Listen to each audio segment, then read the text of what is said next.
이 시간 함께 보실 말씀은 요한일서 2장 19절 한 구절 보겠습니다. 요한일서 2장 19절입니다.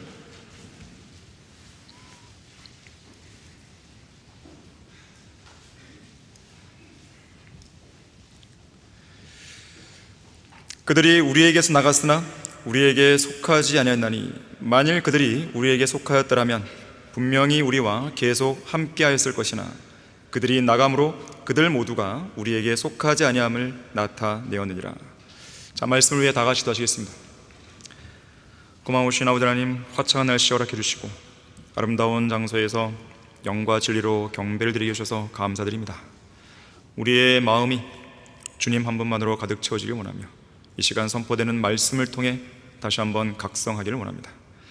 우리의 마음을 깨우쳐 주십시오. 우리의 지성을 깨우쳐 주십시오. 지성의 눈을 밝혀 주십시오. 주님께서 조명해 주시는 대로, 우리를 인도하시고 이끄시는 대로 하나님의 말씀을 우리 마음속에 새기기를 원합니다. 주님께서 이 말씀을 통해 강력하게 역사해 주시고 마귀가 어떠한 형태로든지 방해하지 못하도록 막아 주십시오. 우리 가운데 혼미한 가운데 있는 사람이 있습니까?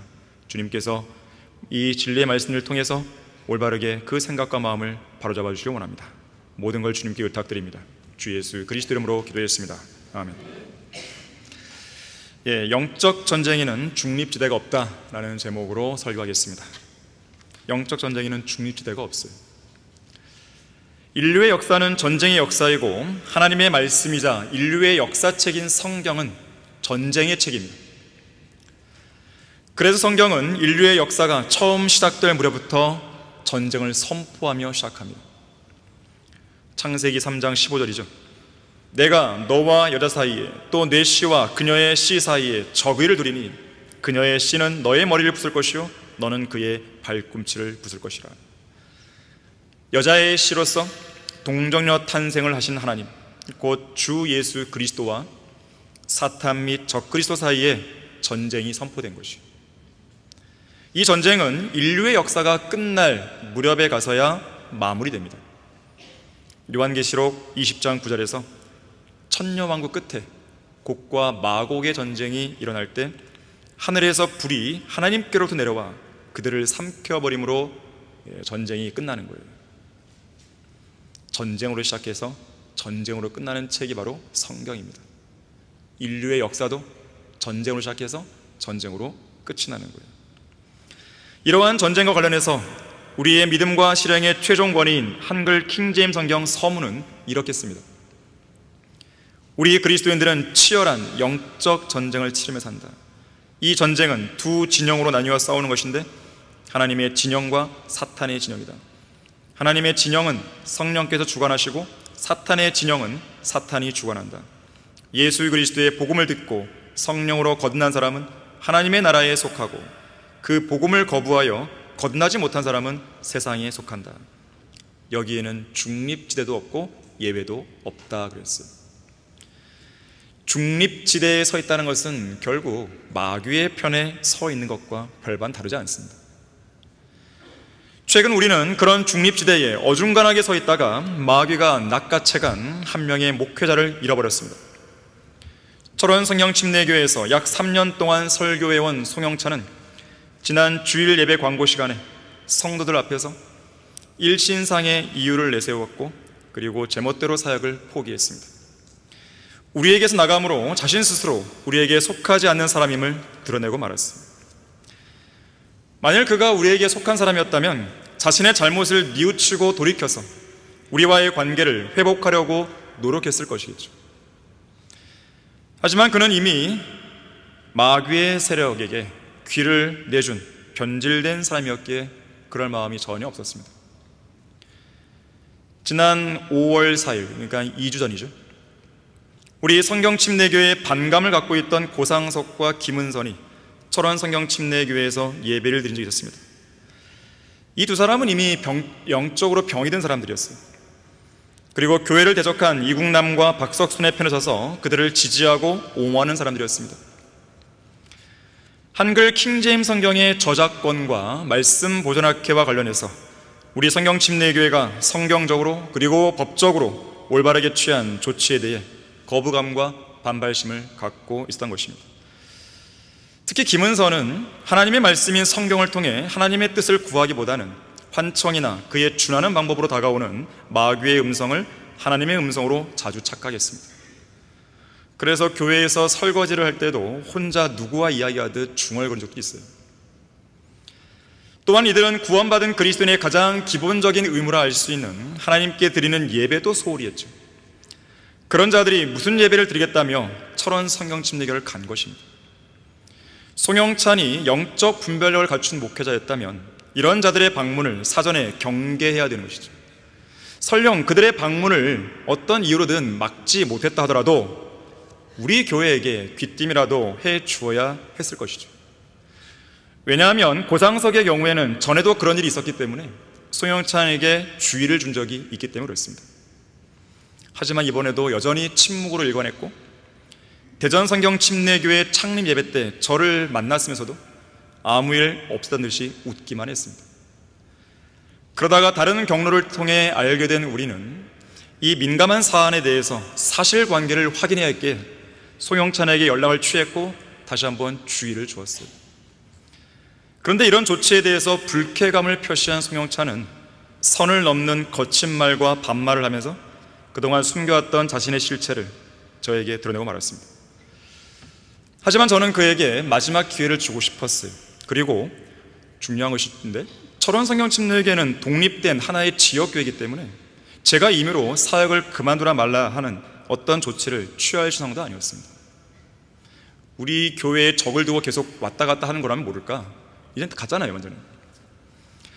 그래서 저는 우리 성경 침례교회에 공식적인 행사가 있을 때, 예를 들면 성경 핵심 강연회, 여름 수련회, 선교 주간 행사에 철원 성경 침례교회 성도들은 와도 되지만 당신은 오지 말라고 제가 선을 그었어요. 그냥 좌시할 수는 없기 때문에. 깨닫기를 바랬던 거죠. 무언가 돌이키를 바랬던 거죠. 만약 그가 우리에게 속한 사람이었다면 어떻게 해서든지 우리와의 관계를 회복하기 위해 저를 찾아왔을 것이에요. 주말에는 철원에 가지만 평일에는 직장이 여기 방화동 여기 있잖아요. 가깝잖아요. 언제든 올 수 있는 곳이죠. 자기가 저지른 이 불미스러운 사태를 수습하기 위해서 무슨 노력이라도 기울였을 것이에요. 하지만 그는 이미 병든 사람이었습니다. 철원의 이경혜 자매가 2번이나 얘기했다잖아요. 가서 사과하라고.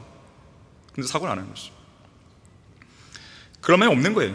결국 자기 힘으로 하나님의 사역을 내려놓는 어리석은 짓을 행하고 말았습니다. 이성호 목사님은 월간 성경 들음 사람들 제3호 초창기예요. 1992년 6월호에 이렇게 글을 기고한 적이 있습니다. 그리스도인이 되고 나면 즉시 영적 전쟁에 돌입하게 된다. 사탄은 그의 나라에 속해 있던 한 사람을 하나님의 나라로 빼앗겼기 때문에 곧장 반격을 개시하여 그 사람을 다시 그의 지배권 아래 두려고 한다. 그러나 사탄이 그를 갖가지 방법으로 끌어내려 해도 한 번 구원받은 사람은 그리스도의 몸에서 떨어져 나갈 수가 없다. 영적 전쟁에 돌입하면 두 진영으로 나뉘는 것은 자명한 일이다. 아벨과 카인, 모세와 파라오, 이삭과 이스마엘, 야곱과 에서, 다윗과 골리앗, 그리스도와 적그리스도의 대결장이다. 이 영적 전쟁의 특징은 중립지대가 없다는 점이다. 그리스도의 편에 서지 않으면 그는 적그리스도의 편에 선 것이다. 그리스도인이 아니면서 그리스도인 행세를 하는 사람은 구원받지 못했기 때문에 진리의 허리띠도 두르지 않고 죄사함을 받은 흉배도 없고 복음으로 준비한 신발도 신지 않았다. 또한 믿음의 방패도 아닌 스티로폼으로 만든 방패와 구원의 투구도 아닌 종이 모자에다 하나님의 말씀이 아닌 나무칼을 가지고 나선 가짜 용사의 모습을 하고 있다. 마치 돈키호테를 연상케 한다.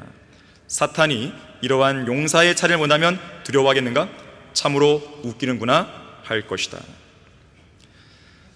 영적 전쟁에는 중립지대가 없습니다. 첫 번째로 그리스도인은 주의 편이든 마귀의 편이든 어느 한쪽을 분명하게 선택해야 됩니다.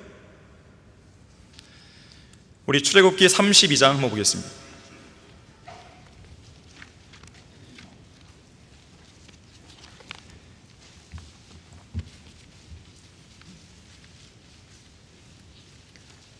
출애굽기 32장 25절에서 28절 말씀까지를 보겠습니다. 지금 이 32장의 내용은 어떤 내용이냐면, 하나님을 만나고 있는 모세가 시내산에서 내려오는 것이 지체되자 고새를 못 기다린 백성들이 아론을 앞세워서 금송아지를 만들었습니다. 그리고 벌거벗은 채로 우상을 숭배하고 부패해버린 사건이에요. 이 장면을 직접 목격한 모세가 얘기하는 거예요. 25절에서 모세가 보니 백성이 벌거벗은지라 이는 아론이 그들로 벌거벗게 하여 그들의 원수들 가운데서 수치가 되게 하였습니다. 그때에 모세가 진영문에 서서 말하기를 주의 편은 누구냐 내게로 오라 하니 레위의 아들들 모두가 다 함께 그에게로 모이더라. 그가 그들에게 말하기를 이스라엘의 주 하나님께서 이같이 말씀하시니라. 각 사람은 옆에 칼을 차고 이 문에서 저 문으로 진영을 들어오가며 각 사람이 자기 형제를, 각 사람이 자기 친구를, 각 사람이 자기 이웃을 살해하라 하니 레위의 자손들이 모세의 말대로 하여 그날에 백성 중에서 약 3,000명이 쓰러지니라. 이 시간 하나님은 여러분을 향해 물으시는 거예요. 주의 편은 누구냐? 주의 편은 누구냐? 내게로 오라. 여러분은 지금 누구 편에 서 있습니까? 주의 편에 서 있습니까? 아니면 마귀의 편에 서 있습니까?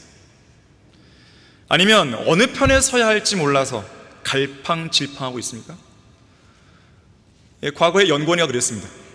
연권이는 이 법적인 이 과정에 있어서, 법적인 이 재판에 있어서 재판 결과를 보고 교회 편에 설 것인지 국내 편에 설 것인지 그렇게 하겠다고 말한 적이 있었어요. 결국 떨어져 나갔잖아요. 하나님께서 버리신 거죠. 물론 이 세상에서 교회 다니는 사람들 중에 자기가 주님 편에 서 있지 않고 마귀 편에 서 있다고 생각하는 사람은 단 한 명도 없어요. 누가 그렇게 생각하겠어요? 심지어 이단이나 사이비들도 주님 편에 서 있다고 생각하지 우리는 마귀 편이야, 그런 사람 없습니다. 자, 하늘나라와 지옥 사이에 로마 카톨릭이 만들어낸 연옥이나 림보 같은 중간지대가 없듯이 선과 악 사이에도, 의와 불의 사이에도 회색지대나 완충지대가 없습니다. 비무장지대가 없는 거예요. 하나님의 나라와 사탄의 왕국 사이에도 역시 중립지대가 없습니다. 하나님께서 세우시고 인정하신 교회들과 마귀와 육신의 뜻에 따라 세워진 세상 교회들 사이에도 역시 중간지대는 없어요. 그래서 우리가 그런 세상 교회들과는 성경과 교리와 믿음의 실행에 있어서 어떤 타협도 안 하는 거예요. 자, 모세만 그런 것이 아닙니다. 모세의 뒤를 이어 이스라엘 백성을 카나안 땅으로 인도했던 여호수아는 여호수아 24장에서 마지막 고별사에서 모세가 했던 말과 비슷한 일을 하는 것이죠. 자, 여호수아 24장 14절 15절을 보겠습니다.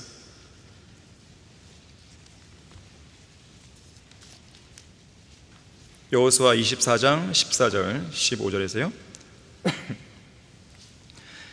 그러므로 이제 주를 두려워하고 성실과 진리로 그분을 섬기라. 너희 조상들이 하수 저편과 이집트에서 섬겼던 신들을 버리고 너희는 주를 섬기라.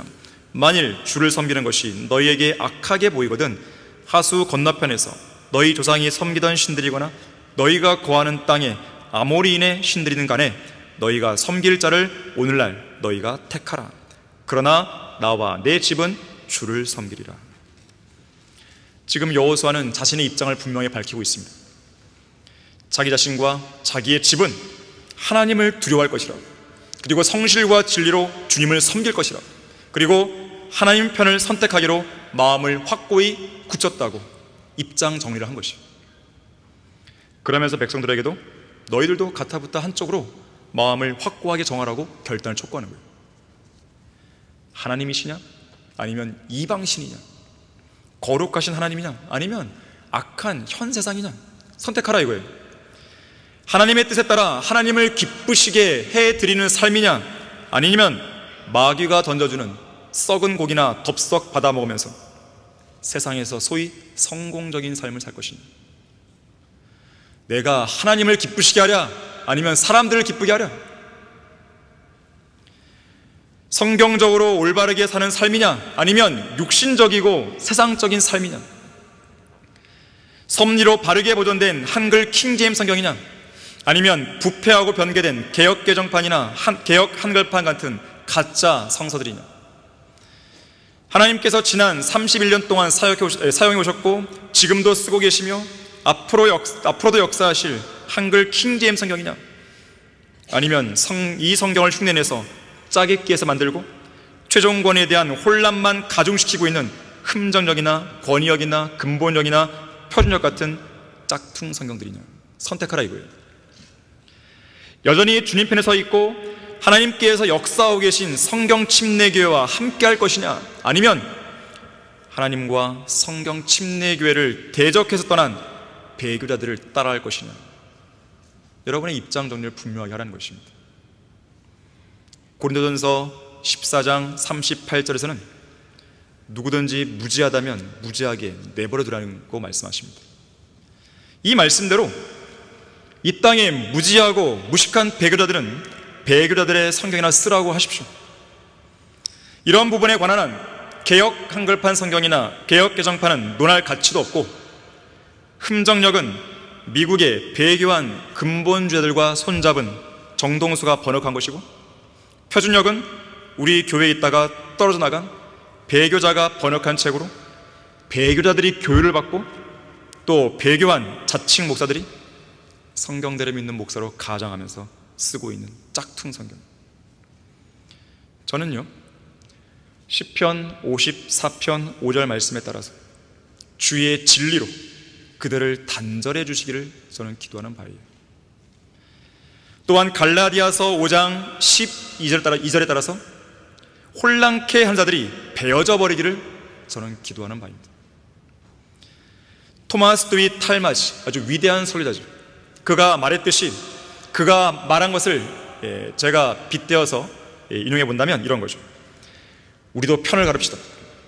한글 킹제임스 성경에서 이것이 잘못되었네, 저것이 틀렸네 하는 사람들은 흠정력이나 표준력을 쓰라고 하십시오. 저는 그런 배교자들이 어떤 성경을 쓰는지 관심 없습니다. 마귀가 배교자들의 손에 쥐어준 짝퉁 성경을 가지고 싸우라고 하십시오. 그리고 그들더러 우리를 향한 관심을 끄라고 하십시오. 저는 지난 31년 동안 하나님이 사용해 오셨고 단 하루도 거르지 않고 매일매일 사람들의 손에 들려졌으며 또 풍성한 열매들을 통해 그 권위를 인정해 주신 한글 킹제임스 성경을 저의 믿음과 실행의 최종본이 여기며 이 성경만을 따를 것입니다. 여러분의 입장도 분명하게 하라는 것이죠.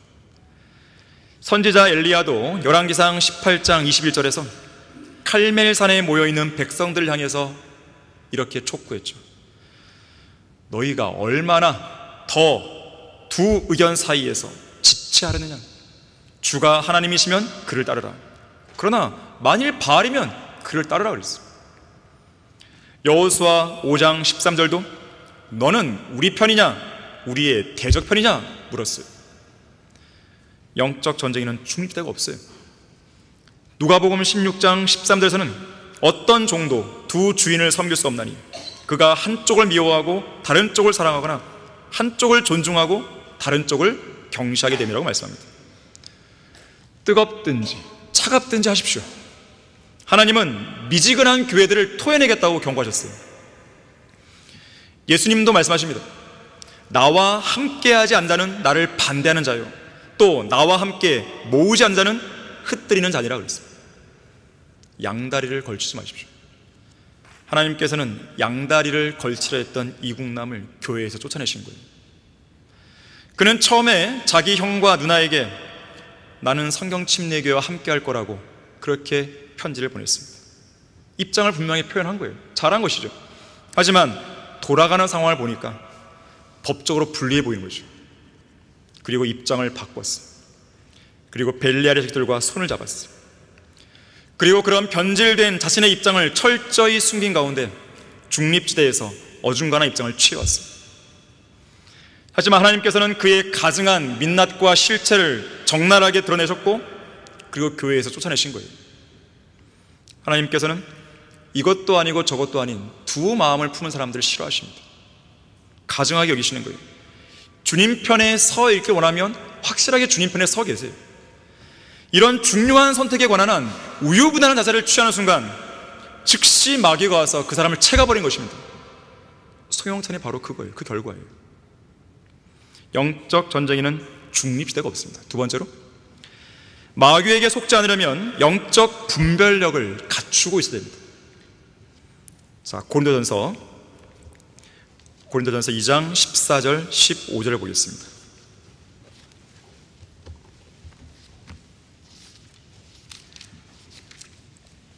(2장 14절에서) 그러나 자연인은 구원받지 않은 사람 말하는 것이죠.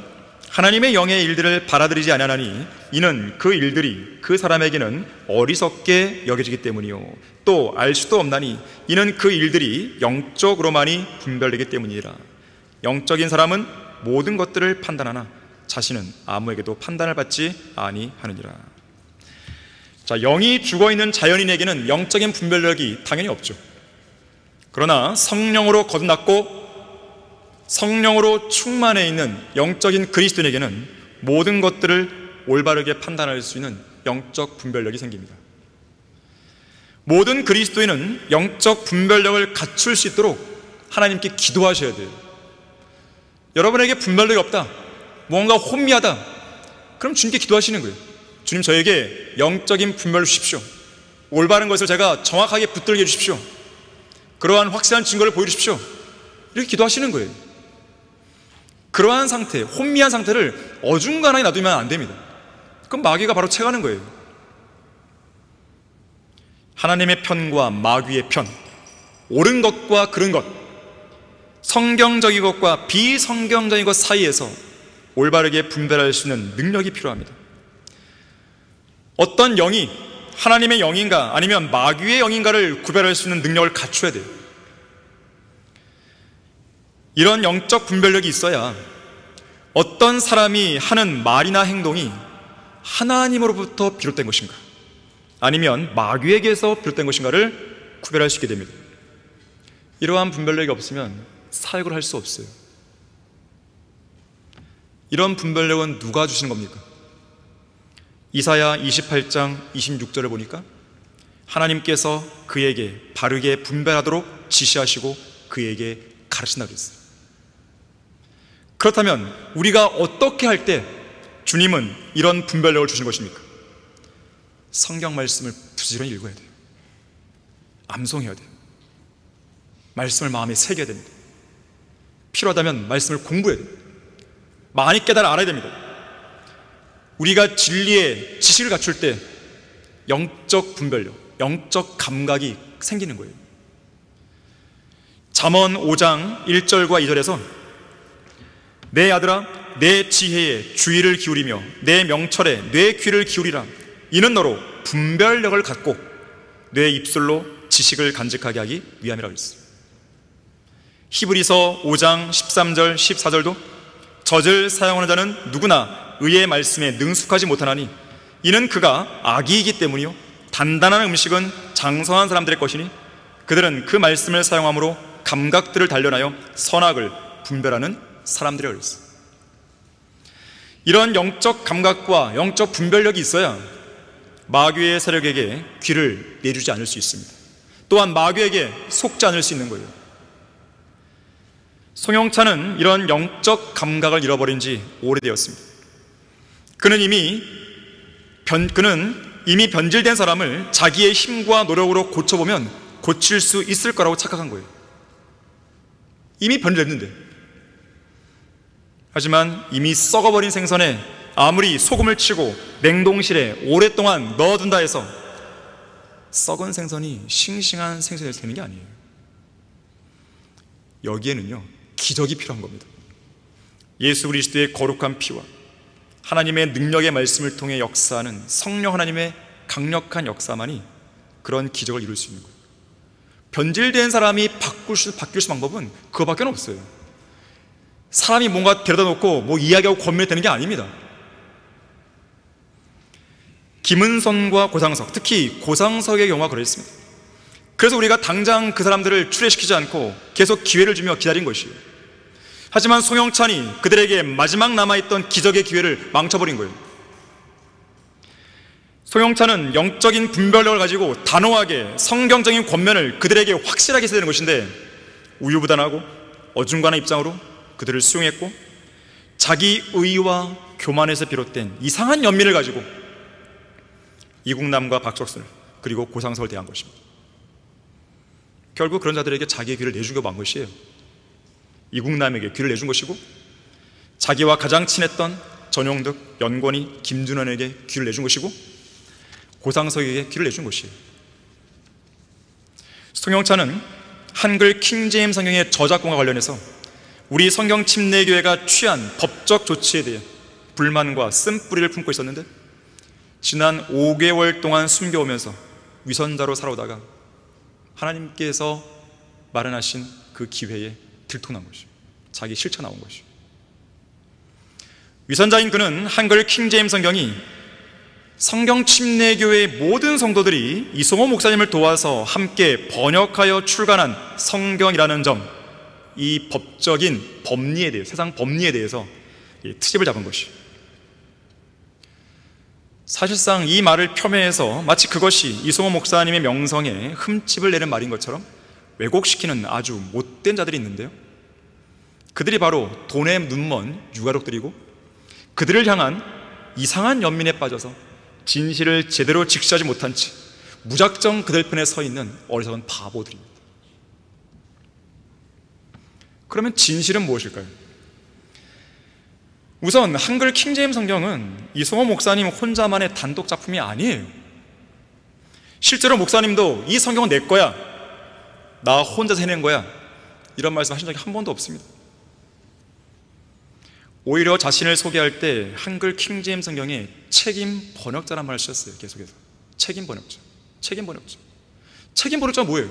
함께 번역한 사람이 있다는 뜻이잖아요. 그것도 모르겠어요? 그 말 뜻도 모른단 말이에요? 국어사를 찾아서 보여줘야 돼요? 책임 번역자란 말이 왜 그걸 모른단 말이에요? 그걸 이해를 못해요. 왜? 목사님 혼자 번역하여 출간한 게 아니기 때문에 목사님은 정직하셨던 거예요. 있는 그대로 사실 말한 것입니다. 당연히 하나님께서 그 중심에 들어서신 이성호 목사님의 역할과 비중은 매우 크죠. 누가 그걸 부인해요? 제가 부인했어요? 우리 교회가 부인했어요? 누가 부인했어요, 그거를? 하나님께서 이성호 목사님을 한글 킹제임스 성경의 번역자로 부르시지 않았고 또 들어서지 않았다면 한글 킹제임스 성경이 이 땅에 나올 수 있었겠습니까?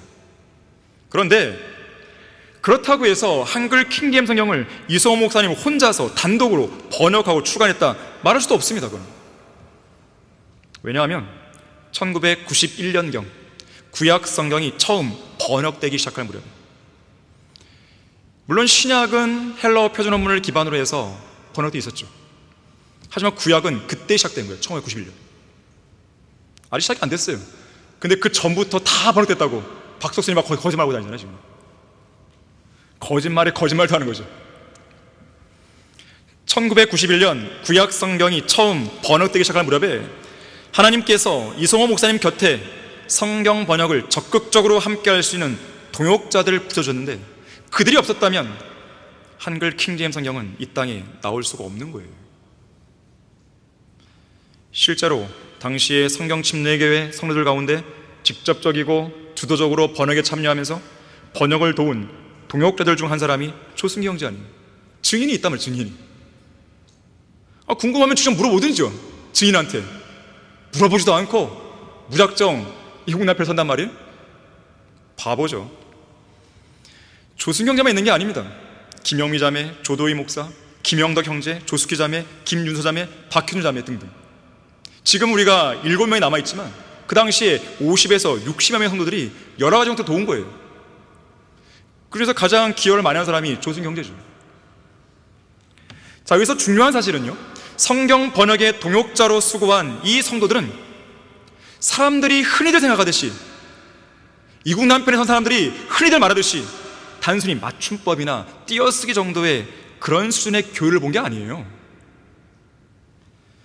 자, 그런데 성경 번역은요, 다른 책들과 달라서 성경이 가지고 있는 특성상 맞춤법과 띄어쓰기도 매우 중요한 부분이에요. 그래서 맞춤법과 띄어쓰기에 오류가 생겨도 성경 번역에는 심각한 문제를 초래합니다. 그것도 중요한 부분이에요. 하지만 우리는 그것만 한 게 아니란 말이에요. 단어 하나하나, 표현 하나하나, 이 번역 오류는 더 심각하기 때문에 그 일을 한 것입니다. 이들이. 단순히 띄었으면 본 게 아니란 말이에요. 단어 하나를 결정하는데 기여를 했단 말이에요. 어떤 단어로 번역하냐에 따라서 교리적인 차이가 발생하고, 특히 그러한 번역에 있어서 오류가 생기면 한 단어의 잘못된 선택 때문에 비성경적인 교리가 양산될 수도 있는 거예요. 자, 무엇보다도 당시에 이성호 목사님을 도왔던 동역자들은 영어로 바르게 보존된 킹 제임스 성경을 한글로 올바르게 번역하고 보존하기 위해 심혈을 기울인 것입니다. 자, 그러다 보니까 너무나 당연하게도 이성호 목사님의 처음 번역 노트와 한글 킹 제임스 성경의 1994년 초판 사이에는 많은 차이가 발생하는 거예요. 자, 이 사실이 매우 중요한 부분인데, 이 사실은 한글 킹 제임스 성경이 이성호 목사님 한 사람만의 단독 작품이 아니라는 거예요. 한 사람만의 소유가 아님을 보여주는 중요한 근거가 되는 것입니다. 그래서 우리는 작년 12월부터요 지금까지 성경 66권 1189장 31,102개의 구절을 일일이 2개를 대조해서 지금 정리하고 있는 거예요. 안 그래도 바쁜데 더 많은 일 줘서 너무 감사하네요. 그럼 저는 기도하고 있는 거예요. 오히려 이 일이 이 나라에 그야말로 핵폭탄과 같은 일을 해줄 거예요. 지금은 제가 여러분에게 말씀드리지 못해요. 마귀가 또 개입할 수 있기 때문에. 저는 기도하는 게 하나 있습니다. 어느 정도 준비가 되면 제가 그걸 얘기할 것이에요. 이 나라의 영적 판도를 바꿔버릴 것이에요. 이것이 하나님께서 우리에게 부과하신 임무이기도 합니다. 사실은 저는 이 임무를 그 전부터 계획했어요. 기도했고. 그런데 속도가 안 나니까 하나님께서 이 일을 통해 속도를 내주시면 하시는 거예요. 너무 감사해요. 모든 일이 합력하여 선을 이루게 하려고 저는 기도했어요. 여러 가지 것들이 지금 이루어지고 있습니다. 그 중에서 이 한 부분도 마찬가지예요. 자, 우리가 이미 법정 자료로 제출한 창세기에 관한 변론 자료에 따르면 이성호 목사님의 처음 번역 노트와 한글 킹 제임스 성경의 1994년 초판 사이에 창세기 한 권만 봤을 때요 얼마나 큰 차이가 있냐면, 창세기 전체가 1533개의 구절이거든요. 이 중에서 11개의 구절만 정확히 일치하고 나머지 1522개의 구절들은 상당한 차이를 보입니다. 이게 무슨 뜻이에요, 도대체? 그리고 1522개의 구절을 구성하고 있는 단어들을 기준으로 볼 때 7748군데 다른 거예요. 창세기 하나만 보더라도. 창세기 한 권만 해서 7748군데의 차이입니다. 자, 성경 전체 31,102개의 구절을 전체를 비교하게 되면 최소 10만 군데가 틀릴 것으로 예상되는 것이죠. 우리는 지금 그 작업을 하고 있습니다.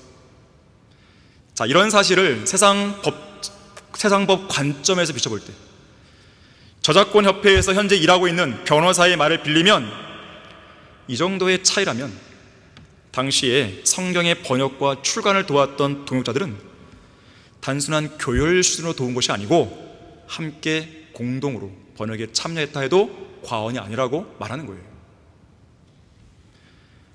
자, 이런 사실을 법적으로 지지해주는 판례도 있어요. 과거에 이 개역 성경에 관한 판례가 있습니다. 개역 성경도 1952년판하고 1967년판인가요? 제가 연도가 잘 기억이 안 나는데 그 판에 관한 저작권 논쟁이 붙었어요. 그런데 52년판과 67년판인가요? 그 두 개의 판을 비교했을 때 잘 들어보세요. 성경 전체에서 7,000군데가 틀렸어요. 이것도 서로 다른 책으로 간주합니다. 저희는 뭐예요? 창세기 한 권만 7,000군데예요. 무슨 말인지 이해되십니까? 그래서 우리가 법리적인 용어로 공동저작물 이렇게 쓰는 거예요. 이 무식하고 무지한 성경차는 이런 용어를 사용하는 것에 불만을 품은 거예요. 자, 만일 그가 이 용어에 불만을 품었다면 자기 교회에서 쓰고 있는 성경을요 지금 당장 폐기해야 됩니다. 왜 그런지 아세요? 목사님 유가족들이 그렇게 고소한 거거든요. 자기 허락 없이는 성경 쓰지 말라는 거거든요. 지금 당장 이 교회에 재고로 잡혀있는 그 성경을 당장 폐기하라는 거예요. 소형사는 그래야 되는 거예요. 그걸 모르는 거예요. 이게 얼마나 무서운 일인지를. 자, 우리가 재판에 지면요 정부의 공권에 오는 것이죠. 와서 이 교회 지하 1층에 있는 재고를 다 가져와 버리는 거예요. 폐기하는 거예요. 여러분은 그러길 바라십니까?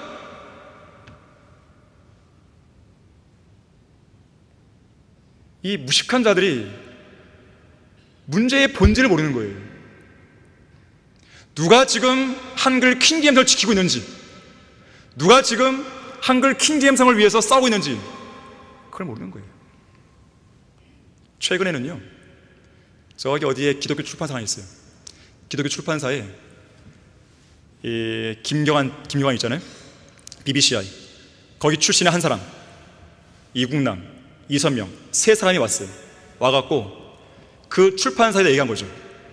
지금 우리가 저작권 관련해서 이 분쟁이 있는데 우리가 거기서 승소하면 당신들에게 이 책을 출간할 수 있는 정권을 주겠습니다. 이거 한 거예요. 이 배우의 김경환이 있는 거예요. 이 무서운 시도를, 이 겁도 없는 시도를 자 마귀들이 하고 있어요. 바보 같은 자예요. 송영찬은 뭐가 뭔지 모르는 거예요. 자, 그런 자가 사역을 했다니 얼마나 한심한 겁니까? 잘 모르면 와서 제대로 묻든가, 의심이 나면 직접 와서 변호사가 자리에서 담판을 보든가. 용기가 없어요? 불만이 있으면 당당해서 따지든가. 자, 진리와 진실을 밝히기 위해서라면 목숨을 걸고 해야 되는 것이 목회자의 임무인데 비겁한 겁쟁이처럼 뒤에 숨어서 문제 있는 자들의 비위나 맞춰주며 교회 놀이를 하려고 했다니 참으로 마음이 씁쓸합니다. 가슴이 아픈 거예요. 영적 전쟁에는 중립대가 없습니다. 세 번째로, 마귀가 울부짖는 사자처럼 삼키를 짤처럼 두루 다닙니다. 두루 다니고 있어요. 베드로전서 5장 8절이죠. 정신을 차리고 깨어있으라. 이는 너희의 대적 마귀가 울부짖는 사자처럼 삼키를 짤 두루 다니기 때문이라고 그랬어요. 여러분은 이 말씀에 주의하십시오. 마귀는 그저 설렁설렁 다가오는 존재가 아닙니다.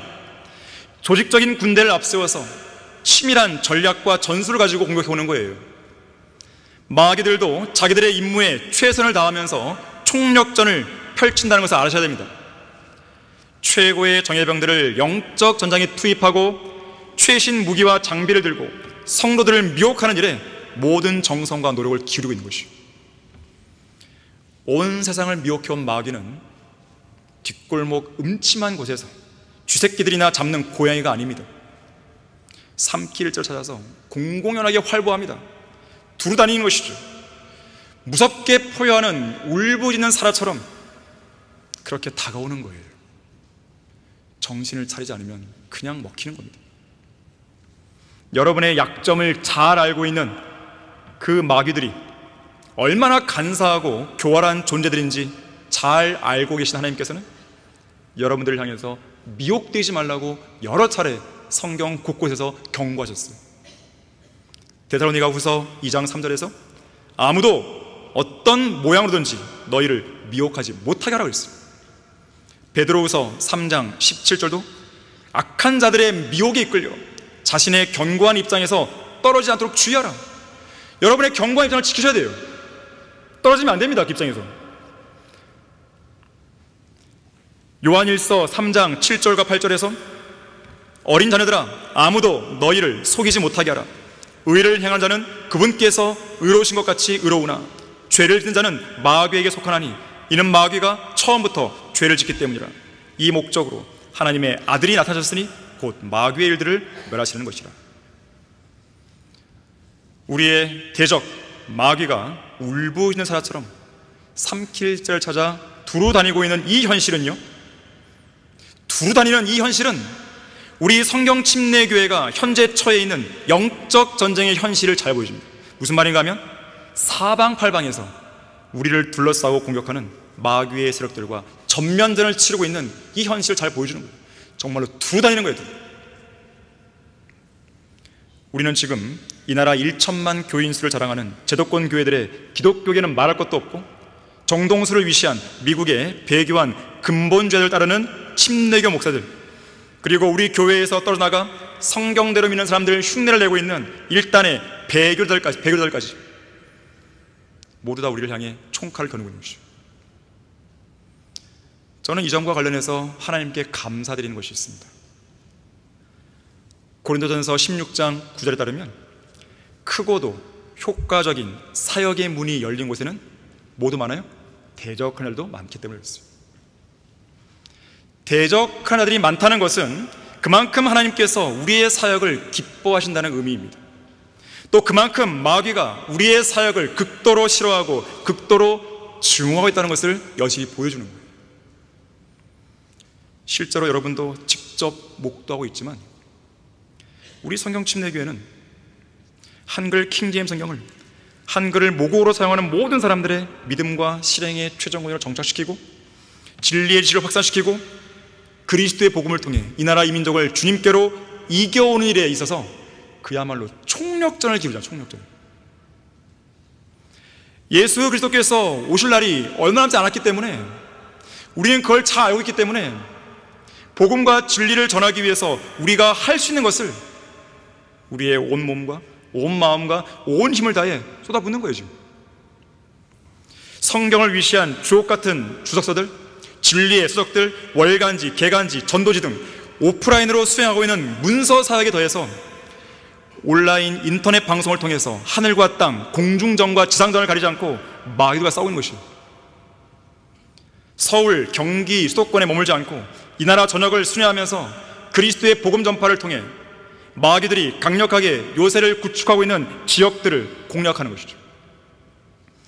지난 3년 동안 우리는 성경대로 믿는 지옥교회가 하나뿐이 안 남아있던 경상도 지역에서 부산만 남아있었잖아요. 안동, 대구, 포항, 양산에서 새롭게 모임을 시작함으로써 마귀의 요새들을 초토화시키고 있습니다. 이제 울산까지 세워지면 경상도를 보고만 하는 일이 좀 더 수월해질 것입니다. 하나님의 뜻이면 올해 울산 모임을 시작할 것입니다. 자, 이런 상황에서 가장 긴장할 자들이 누구겠어요? 마귀의 세력들입니다.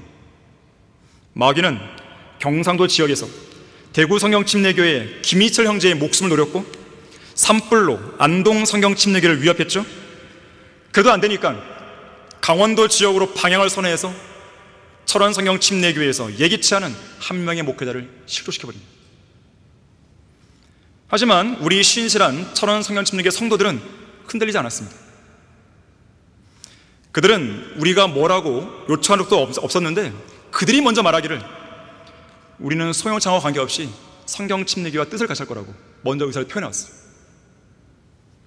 최근에 합류한 장명기라는 사람이 있어요. 이 사람만 소형차를 따라 나갔습니다. 불필요한 사람이에요.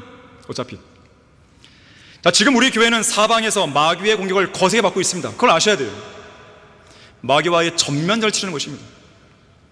한쪽에서 우리가 승전보를 울리고 있을 때 다른 한쪽에서는 적들에게 밀리고 있다는 소식이 날아드는 것이죠.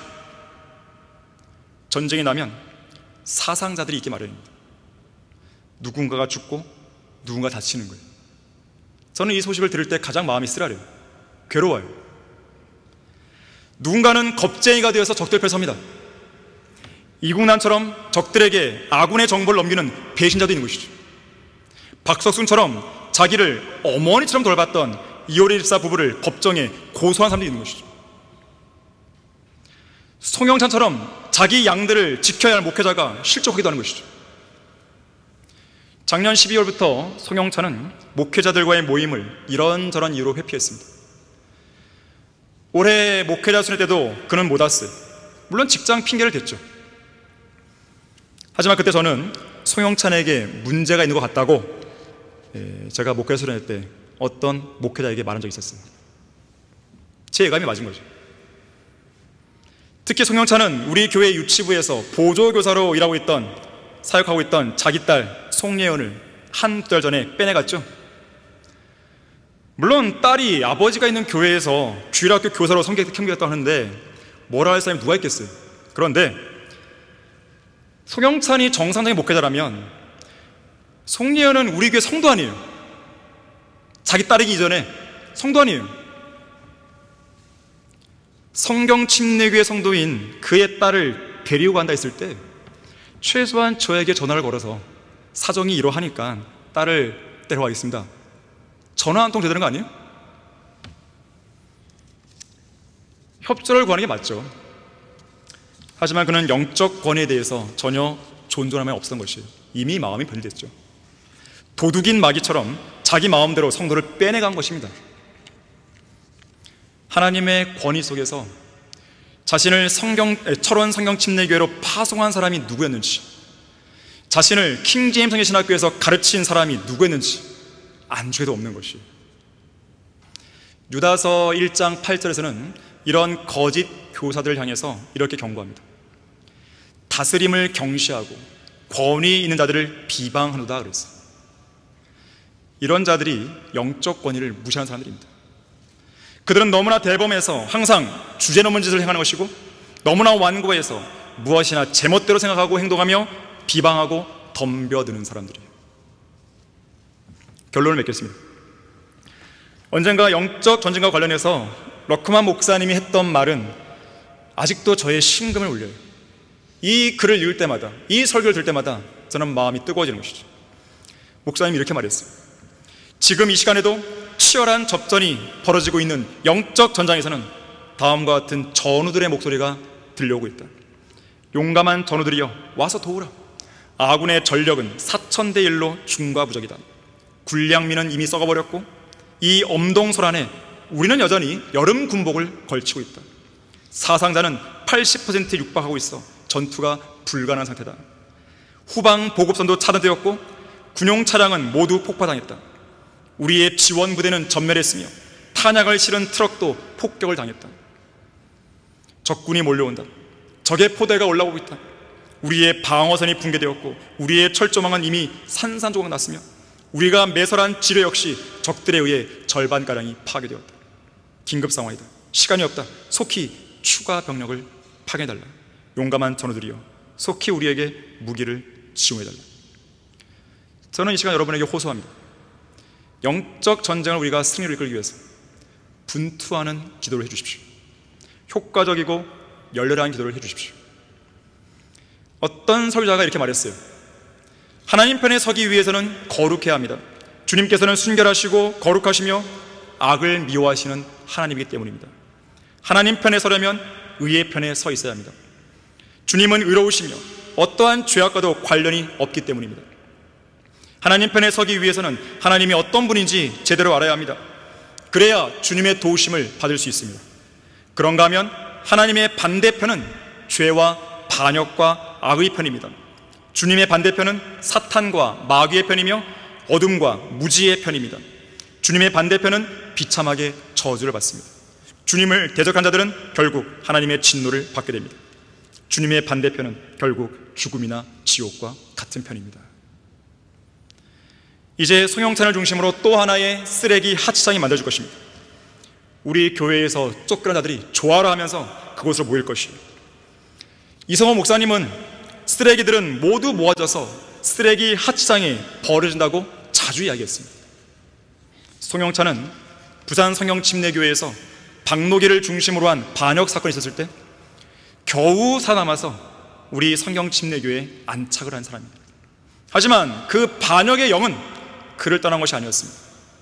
그의 육신 안에 숨지고 있다가 또다시 그 힘을 발휘해서 송영찬을 제압해버린 것이죠.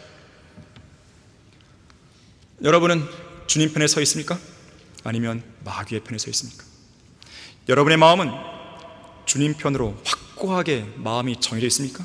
아니면 이런저런 이유로 인해서 여전히 마음이 혼란 속에 놓여 있습니까? 예수 그리스도께서 오실 날이 얼마 안 남았습니다. 주님께서 오실 그날까지 우리 각자의 이름을 저 공중에서 부르셔서 우리를 저 하늘로 끌어올리실 때까지 우리는 이 치열한 영적 전쟁에서 살아남아야 돼요. 진리의 말씀과 올바른 영적 분별력 안에서 살아남아야 됩니다. 반드시 살아남아야 되고 옆에 죽어가고 있는 성도들을 이렇게 세워야 되는 것이죠. 하나님의 능력으로 여러분 스스로도 살아남고 많은 죄인들과 쓰러져 있는 성도들을 살려내는 여러분 모두가 되기를 바라겠습니다. 자, 기도하겠습니다. 위대하신 아버지 하나님, 주님께서는 그 위대한 능력으로 이 교회를 세우셨고 이 교회를 통해 많은 일들을 행하고 계십니다. 또한 우리가 치르는 영적 전쟁에서 주님의 능력으로 우리를 보호하고 계시고 그러한 공격 속에서도 하나님의 사역이 위축되지 않게 해주고 계십니다. 우리는 기도합니다. 우리는 기도합니다. 기도만이 이 전쟁에서 이길 수 있는 유일한 방법이기 때문입니다.